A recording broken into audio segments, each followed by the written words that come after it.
bum bum bum ba-dum bum bum bum boom bum ba-da-ba-da-da-da. The Bitcoin Bottom Line with Steven McClurg and CJ Wilson. Hey, that's a catchy new intro, Steven. I don't I know. What do like you it. think? I like it. Let's Uh, let's keep it up. Let's keep all it up. right. So hey, happy Bitcoin birthday, right? It is not only the birthday, the white paper was very recently, but you're having a birthday as we're recording today. And my birthday's in about a week. So birthdays Yeah, for everybody. we're all Everybody. celebrating together here. It's amazing. I love it. So okay, Steven, it's your birthday. You get to go first. If you had a birthday wish, a Bitcoin related birthday wish, what would it be? What would you want to see change either about the network or maybe something get adopted, some sort of, use case? What do you got? What's your wish? Yeah. Well, look, I think Taproot. That's an amazing upgrade to the system. I mean, we're faster transactions, uh, cheaper transaction costs. It's fantastic, A and little and more, and it's a also little going to more. build upon the Lightning Network as well. It's definitely helpful for the Lightning Network. Yeah, a little bit more privacy too, I think, with that. So, or Yeah. my favorite word that I didn't really know about until Bitcoin is obfuscate. Obfuscate is one of my favorite words. I think it's great. It's like, Yeah. I find myself trying to use it in other, daily uses. It's not as I guess topical other than when you're talking about Bitcoin. But um yeah, I think like t- Taproot's really interesting because this was the first time that they did a speedy trial. So they basically rolled it out by having a bunch of people vote on it and push it forward. And I think as opposed to doing a little bit more of a formal process, Right. I think everybody's pretty much into it. I think a little bit there was a resistance at first from maybe some of the mining companies, but I think it seems like everybody's good to go, and we're I think it's supposed to activate November 13th, so that might be before or after this airs. But either way, Taproot is the thing. That's the big story right now, right? Yeah. I mean, it is the biggest significant upgrade to the system in the last 12 years. So okay, so you get your wish. So you're getting Taproot for your birthday. Congratulations. Yeah. What Um, about you? What do you wish for? man, I don't know. I think for me, I want point of sale. I want to figure out point of sale, and figuring out a way to use point of sale as a method of onboarding more people. So that's something I'm trying to do at our dealership. I'm encouraging everybody to try to sign up for these various other like Lightning wallets and stuff like that, so that they can pay directly, and save the percentage fees. Because the thing that one of the things that drives me wild as a small business owner, like I literally get like Karen angst about it, like I get super Karen about it, is just how many vendors there are that are taking money out of my pocket before I even make it, right? So if like we're doing an oil change and it's $200, like Visa's getting $6 out of that before I even pay the technician or buy any oil, so as soon as that swipe comes in, then it basically takes me away. So I think that the beautiful people of the Lightning universe, whether it's Lightning Labs or maybe even Adam Back's people, at Blockstream, they'll figure out a way to have a really slick point of sale device that's going to come out at some point. Or we're just going to do it ourselves, collectively by putting it together. So sort of like how Square came up with a little device that you can put on your phone and you can just swipe and go. I mean, look, Strike is close, but there's got to be a way to integrate with Strike to make payments. Yeah. It really does. Yeah, and I think the challenge is that, if you're running it on your own Lightning node, then you have to have inbound and outbound liquidity balance. So you have to figure out if you're going to be paying out, because I have a lot of employees that are like, hey, can you pay me in Bitcoin? How can we do this? And I've been having that conversation with about 2 or 3 dozen of them. So about 20% of my employees have enough Bitcoin that they want to get paid in Bitcoin, I guess, Yeah. or get paid a portion of their salary in Bitcoin, as like a savings account thing, kind of like a 401k contribution.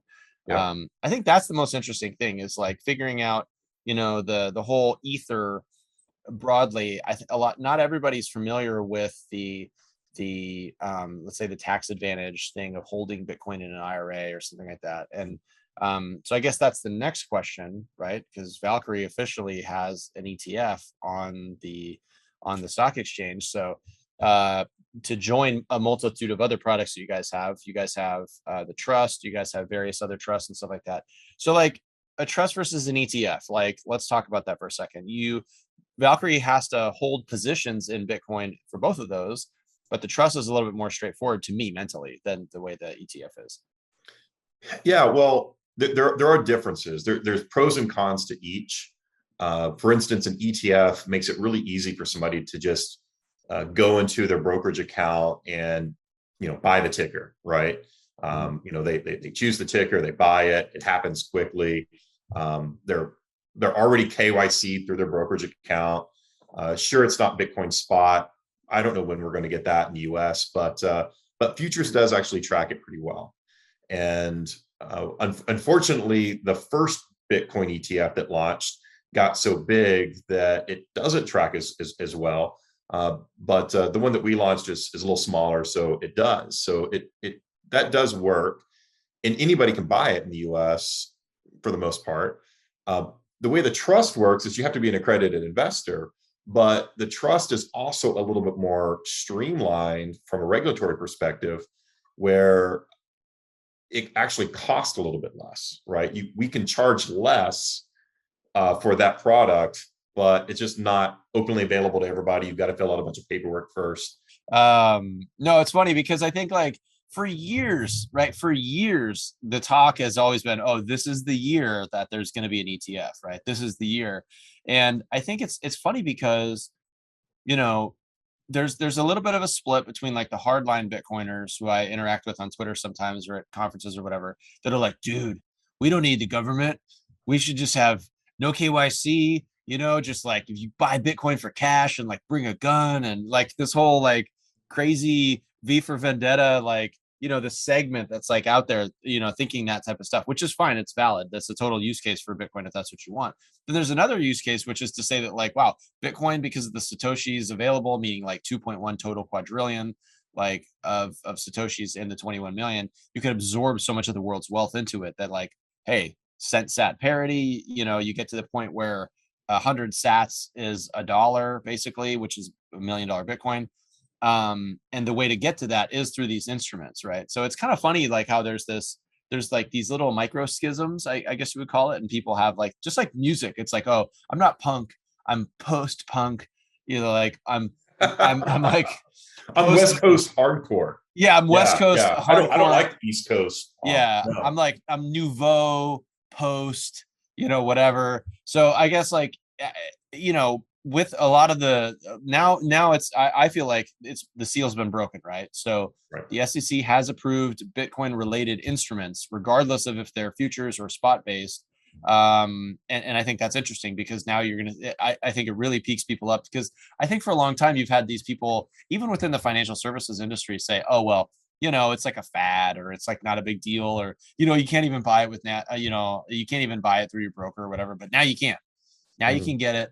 And I feel like now it's like, ooh, hey, all right, here we go. Is this the indicator that we see like a flood of interest? Because like, let's face it, versus bonds or something like that, what are you really going to want to hold on to? Like, I'd much rather have any Bitcoin exposure, versus bond exposure or something like that. So I see that swap happening at some point where you're going to see flows go from one side to the other.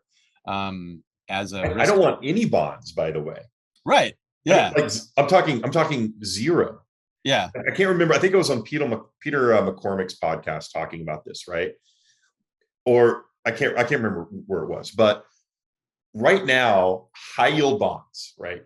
I call them high yield bonds because I used to be involved in them, but they're junk bonds, right? Yeah. Junk bonds, a basket of junk bonds yields 4.5%. Okay. Inflation is 5.5%. So at least. What does that mean? Yeah. If you hold junk bonds, which could blow up, by the way, Evergrande, right? You've heard of Evergrande out of China, junk bond, right? You hold a basket of junk bonds, and in what we call a real return basis, meaning whatever your return is minus inflation, you're actually negative 1%. So if you're holding junk bonds, you're losing money because of inflation. And you're tying that money up, so you can't even like do anything else with it. There's no upside there, really. It's just zero upside. Yeah, it's so weird. It's weird to me. I mean, I was so excited when we talked about this. I think it was like at Bitcoin Miami or whatever, about the trust, because I was like, oh, cool, it's Bitcoin denominated. It's like very straightforward, very streamlined. But then obviously the ETF has been the talk, right? That's been the buzz and stuff like that. It's got to be good to to get through that. And I think now that you guys have the futures pegged, do you think a lot of that's just because there's a little bit more transparency with the Chicago Mercantile Exchange, where they're sort of like, that's where it's housed, I guess, if that's fair to say? Yeah, so the CME and Bitcoin futures are actually regulated by the CFTC. So Mhm. you have a regulatory agency that's monitoring the whole thing, and that's really what gives the SEC comfort. Second of all, so we had actually earlier filed for a Bitcoin futures ETF in what's called a 33 Act fund or 33 Act wrapper. And the SEC had actually come back and said, no, we actually want it in a 40 Act wrapper. And really all that means is it's a mutual fund wrapper, and it's regulated in by both the 1933 Act and the Mhm. 1940 Act. So it has extra rules that apply to it as opposed to just the 33 Act. And I know this is, you know, sounds like Russian right now that I'm talking, but really it's for the first product that came out in the US, I really think that the SEC wanted to have as many rules as possible Mhm. and as much regulation as possible to make sure that everything goes off without a hitch, Yeah. right? And once that comes out, and they're out now, and we see how they operate in the market, see what kind of demand there is. I think other things will follow. Well, yeah, I mean, it has to start somewhere. And I mean, the reason why it seems like, I mean, you guys have put out for the spot ETF, a lot of people have put out for spot ETFs. It's just Yep. like the sort of rolling, we're going to put it out there, we're going to get comments back, it's going to get delayed or whatever. That's been happening for years, right? I mean, like 5 years, 8 years, something like that. So I think like I'm pretty comfortable, as an investor, like with the definitions that are available out there. But I Yeah. think it's really, it's funny because Bitcoin has made so many people into macroeconomic specialists, right? They're like, oh, CPI is not real. It's not including this. And like the Canadian thing, dollars and like blah, blah, blah, euro, petro, like all these other things. It's turned everybody into like arbitrage bots where they're sitting there saying like, okay, I have $100 to spend today, but should I buy Bitcoin with that or should I buy this thing? And then will one be better than the other 10 days from now or a year from now or whatever? And routinely we see that buying Bitcoin is a great investment overall. That's just what I've been doing. Bitcoin's made me into like a much more long-term thinker as well, strategically. Because when you have people say, oh, what are you going to do with this, that, or the other? It's like, well, I'm thinking 5 years ahead, 10 years ahead. I just set up my kids with like 529 accounts for college or whatever, education accounts, because I don't know what education is even going to look like in 15 years or Right. whatever. But hey, I'll have some money in there. And I don't know. I think it's very interesting. Like almost nothing else that I've ever been a part of has forced me or made me so excited to be self-educated, right? To do research, listen to podcasts, read books, get deep and figure all this stuff out. But Bitcoin's like got so many arms and legs and like, dimensions and stuff like that. So it is, I don't know, it is pretty cool. It's like we just need like really good infographics. That's the Right. big thing. It's like if we just the right infographics, you can explain anything, and memes, you can explain anything, right? Yeah. And I think that's where we're at. But I guess Well, then, what's yeah. really funny is, I mean, I'm a nerdy economist, right? I mean, I studied this in college and try to apply it throughout my career in financial services. And I used to not be able to have conversations with people at dinner parties, right? Because I would just kind of just go off into this whole, macroeconomic landscape. And now all of a sudden people are talking about, oh yeah, I'm with the Austrian School of Economics, or yeah, I was reading Mises, and I'm like, wait, what? It's like I thought I was the only person who knew who Mises was outside of Right. the classroom. It's really funny. Uh, Yeah, I was listening to this podcast, and I think it was Nick Carter, and he was saying something about how he was in the Austrian Economics Club at University of Texas or something like that. And I was like, wait, there was an Austrian Economics Club in college? Like, did I miss that? I like had no idea, right. but so much of the stuff, I mean, it's really interesting because there's been theories for years about the right way to run an economy, and now we're seeing like a totally breakaway new idea happening. I mean, Bitcoin's over $1 trillion. It's sustaining that over $60,000 price tag for a little while now. It's going to flip silver pretty soon, right? That's kind Yeah. of a big deal. Like silver's been used for, well, I don't know, 15,000, 20,000 years as a store of value, or ornamental thing. But like, how we feel about buying stuff with Bitcoin, right? Because you got this painting behind you. I'm Yeah, noticing that it's not on the wall yet, so it's got to be new. So brand new. what's the story with that? So actually, this artist that's here in Nashville is big into Bitcoin and big into painting. She's also a musician, a country singer. So I saw this painting, I really liked it, and I was like, okay, I would love to buy it, but I'll only buy it if you sell it to me in Bitcoin. She goes, oh yeah, I'm hodling Bitcoin, absolutely.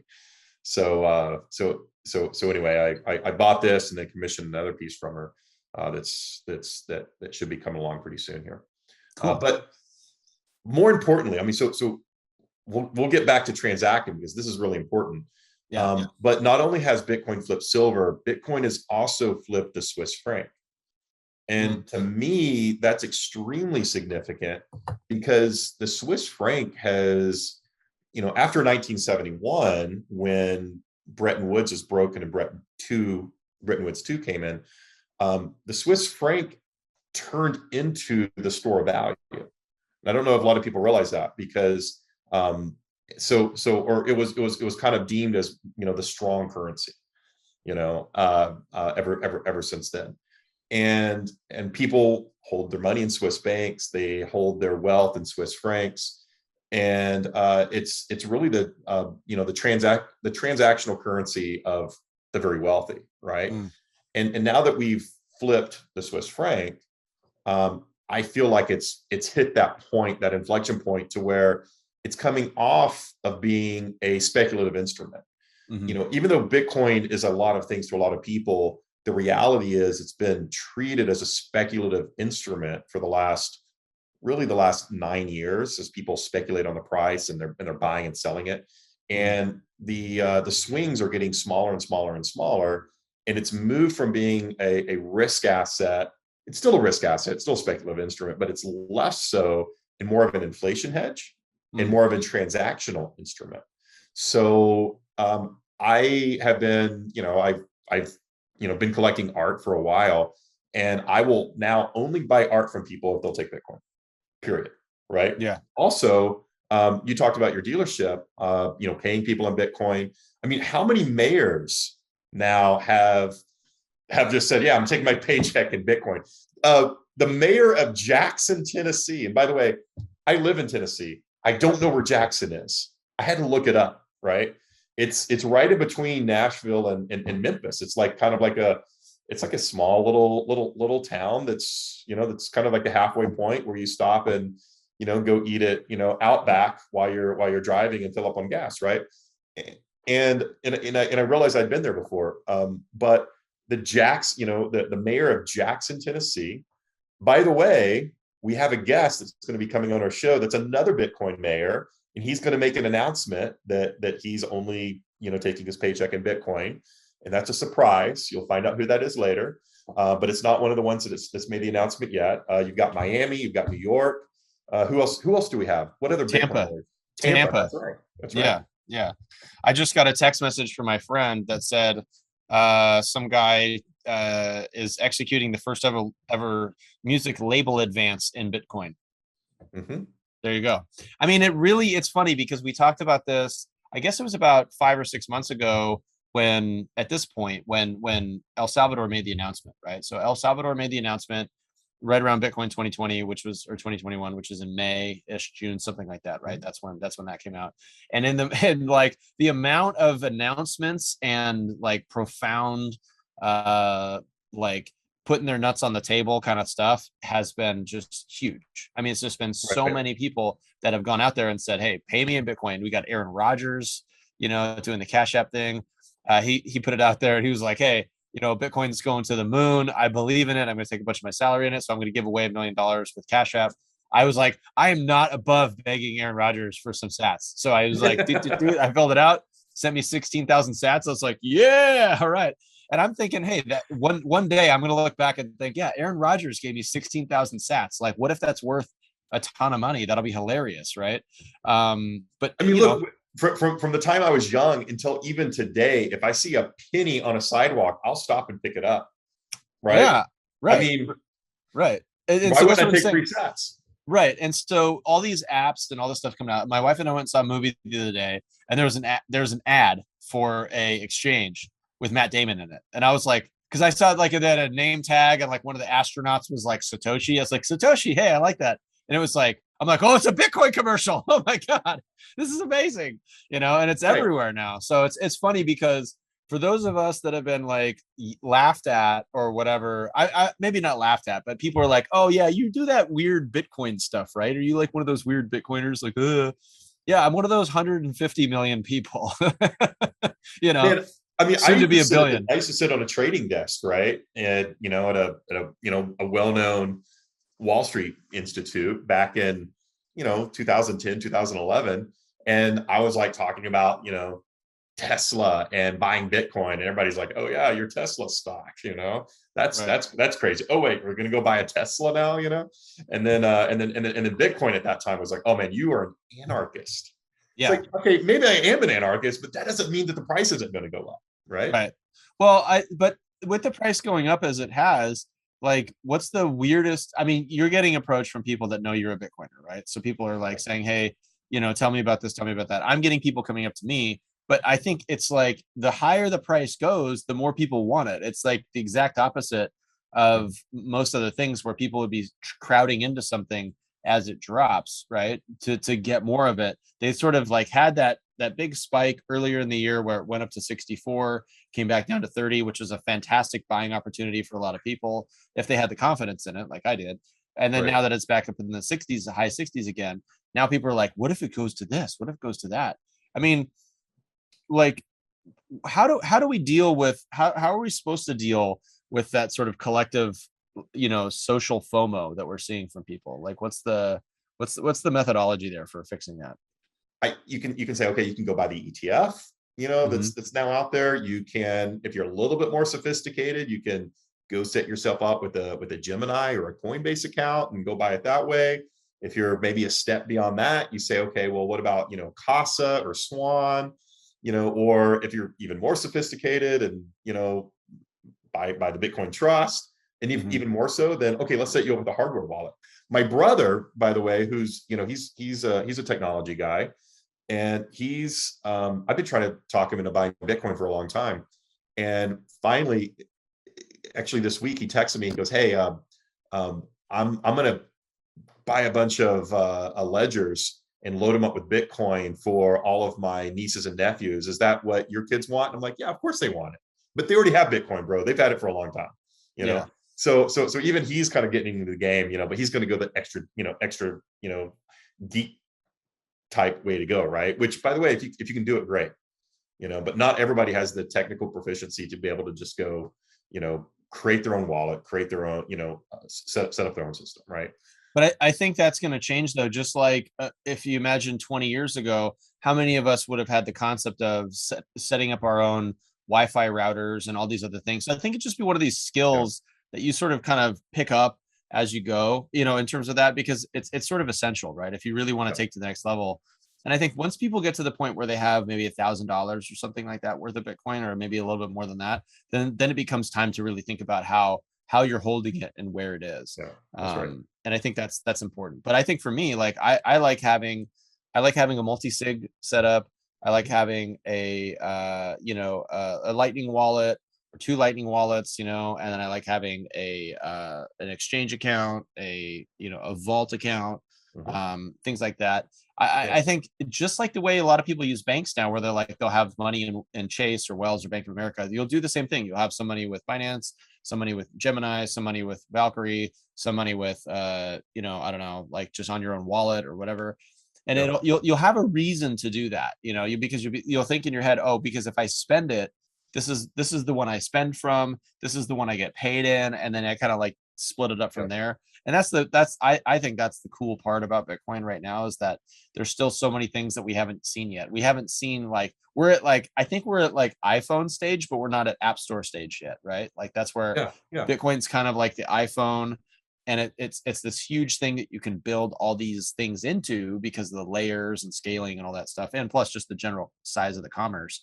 Right. But there's nobody that has like really a full stack of services where you could basically like, imagine like the idea of like mining, which I love the idea of mining, and just started, mining more officially recently. And if you could say, hey, I've got like a CD, right? So instead of a CD, you have like a C of H, like a certificate of hash, and you're Right. going to buy like a 9-month hash window, you know what I mean, or something like that. And maybe that's Yeah. something that's possible. Maybe we could design something like that, but it's never existed before because there's never been like a reason for that to exist. But now there's a reason to exist because there's a yield, there's a yield That's right. for hash rate. So I don't know. It's just it's like so many things going on at the same time. And Yeah. I feel more bullish than ever as these things keep happening. The mayors, eventually we'll have a governor, I'm sure, come out. Have to. Have to. Maybe when you run for office at some point, or Leah runs for office By the at way, some point. let's work on that. Let's work on getting the first Bitcoin governor. Write it down. Okay. All right. First Bitcoin governor. Yeah. By the way, I have some ideas. But what you were talking about, this is really important, and I tell people this all the time, right? Don't hold all your Bitcoin in one place, right? I don't care how smart you are. Mm-hmm. Ledgers break, Yeah. right? Okay. Exchanges get hacked. Mm-hmm. Things happen, and you should really spread it out, right? I mean, you really should. You should have, I'm not saying you should have, but you can have Bitcoin in a lot of different places. Mm-hmm. And I do, I don't keep it all in one place. I keep it spread out, just like you said, and like in bank accounts. I mean, bank accounts have a certain amount of FDIC insurance. I've always learned that, you spread out all your assets. By the way, my grandmother, who lived through the Great Depression, she would keep $100 bills pinned to the inside of her dresses, man. She didn't trust banks at all. Yeah, she'd keep money in the freezer. So, I mean, should you keep all your Bitcoin with some financial institution? No way. Right. Right. What if Right. they fail? And the thing is too, that like, we're not just, because one of the things when you move Bitcoin around, it's a little bit cumbersome, right? When you're moving like large amounts or whatever, but it's all relative. So if you have $1,000 and you're moving $1,000 of your $1,000 for the Bitcoin, that's a lot.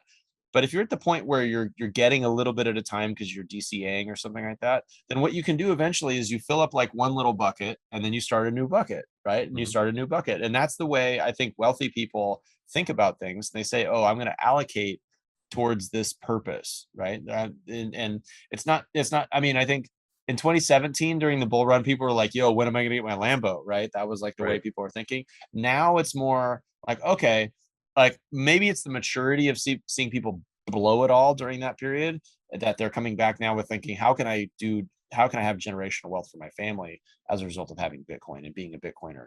And that's such a more mature approach. You know what I mean? Because then it's forcing you to think like way in the future. So basically, if you put Bitcoin in a bucket now, that bucket might only be worth $1,000 today, but it could be worth $20,000 in the future. I mean, really, like that's plausible, right? So every time you fill up a new bucket, it's like you just have to be able to stay on top of each of those things. But in a way, thinking about the future value of the bucket, kind of like a 529 fund for your kids, where you start it with like 10 grand, but because you have 16 or 17 years of appreciation, who's to say how many compounding effects it has in the meantime, Yeah. And for a while now, I've been paying my kids part of their allowance in Bitcoin, right? That way they're forced to save it. And my youngest, who's 12, came to me. This was back in in late August, I want to say. He said, he had some Christmas money. He was supposed to get a PlayStation 5 for Christmas, and they didn't have any. So we're like, okay, when the PlayStation 5 comes out, we'll buy one for you. Well, his uncle Walton Comey gives him a PlayStation 5, right? And so now we have this money that we owe him. He goes, well, Dad, you owe me $600, but why don't you give me $300 in Legos and $300 in Bitcoin? Okay, and this was when Bitcoin was right at about 30,000. Right. So I'm like, cool, yeah. So we went to the Lego store, bought $300 in Legos, put the rest in Bitcoin. Well, now that Bitcoin is worth almost $700.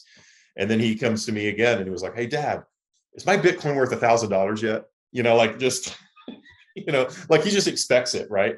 And I'm like, Right. no, it's about $700. He goes, well, when it gets to 1,000, if it goes over 1,000, I just want to start getting paid out, but I always want to keep $1,000 in Bitcoin. But I'll use the rest of it, for my, to buy stuff. And I'm like, oh yeah, that's cool. That's a good way to think about it. Yeah, so he's going to have like a Bitcoin faucet, effectively, that once it fills up, he's just going to scrape it off the top, and then, That's exactly right. But that's a great thing. I mean, like we were talking earlier before we got on, before we started recording. If there's a lot of these different places that you can onboard, and you get $5 for onboarding somebody, right? Yeah, that's So, right. and because you can buy $5 worth of Bitcoin, you can literally do that. So, I mean, it's funny because as someone that makes obviously a lot more than $5 a day, I get so amped up, and I'm like, yes, I got Kevin, like Kevin, I got him to sign up. He's got $5 worth of, Bitcoin that he can use now. And I can get $5 worth of Bitcoin, and my kids, I can, do that with my kids or whatever. And one of the things that I made a rule a couple months ago. So whoever goes and buys me lunch, like, cause I generally don't leave the office. So if somebody goes to buy lunch, I pay them in Bitcoin. Right. So if it's, $12 or $20 or whatever, I'm paying them in Bitcoin. I immediately turn right around and buy Bitcoin either before or after, once I know what the number is. So I'm like sending them like Bitcoin, but I'm not losing my position, right? Because it's like one way or the other. So in a way, I'm trading against myself because I'm buying that same Bitcoin back. But I also tell them, please don't sell this. I'm doing this for a reason, to teach you something. And just so you can see how savings really stacks up in that regard, Right. And I think it's been pretty effective so far at work. But being transactional is also very important. And I know, we talked about this offline, but you want to start doing strike transactions at your company, and you're signing people up for strike, and you might buy something really cool with it. It doesn't really cost anything to transact when you're using Strike or any of these other Lightning related apps, and I think it's great. I think, like, I delivered a keynote recently, and one of the things, one of my little bullet points was, Bitcoin users are nailing the arc together with each transaction, right? Because the transactions themselves are the network. And as you're validating those transactions, that's all the nodes participating. It's encouraging people to participate, and encouraging people to participate on a Lightning, running a Lightning node or a regular node or whatever. And I think it's fascinating to me, because it's like, we can manifest this entire thing ourselves as Bitcoiners. We are actively, as we're sending $10, $50, $10,000, whatever the amounts are, we're actively securing a network with each transaction, because we're encouraging more participation, and we're growing the number of participants. And so the more participants you have, and the more transactions going through, I saw something the other day, it was a stat. It was like $15 trillion has been sent using Bitcoin. It's insane. Like $15 trillion. Like, that's great. That's awesome. I mean, that's 15 times or 14 times or 13 times or whatever the network size at this point. And if Bitcoin's going to be, a 20, 30, 50, $100 trillion asset, whatever it's going to be down the road one day, when we're all gray haired and stuff like that, like, how much will it have sent? Like, at one point, Bitcoin could hit $1 quadrillion of transactional volume, which is awesome. Like, it's crazy to think that we're here for what is effectively the renaissance of money, right? We had the Industrial Revolution, we had the art renaissance, which was kind of a science renaissance as well. Like, what will be tied to this? Will it be a freedom renaissance because of the financial renaissance happening at the same time? I mean, who knows? Like, will people be liberated from totalitarianism because they're starting to use Bitcoin and don't need, cuck bucks printed by the National Bank of whatever Stan? I don't know. It's just exciting. It's exciting to know that our kids are going to benefit from that technology, and we're here to see it happen. It's just wild. I agree. Super wild. Well, that's I don't know. That's all I got. I'm so excited. I don't even know what to say anymore. Yeah. Well, nothing more to say. Okay. Well, happy birthday. Happy birthday to you. Yes, thank you very much, fellow Scorpio. Happy birthday, Satoshi White Paper. Happy birthday, White Paper. Cool. Well, thanks for listening once again to the Bitcoin Bottom Line. I'm CJ Wilson for Steven McClurg, and we will see you on the internet. Peace out.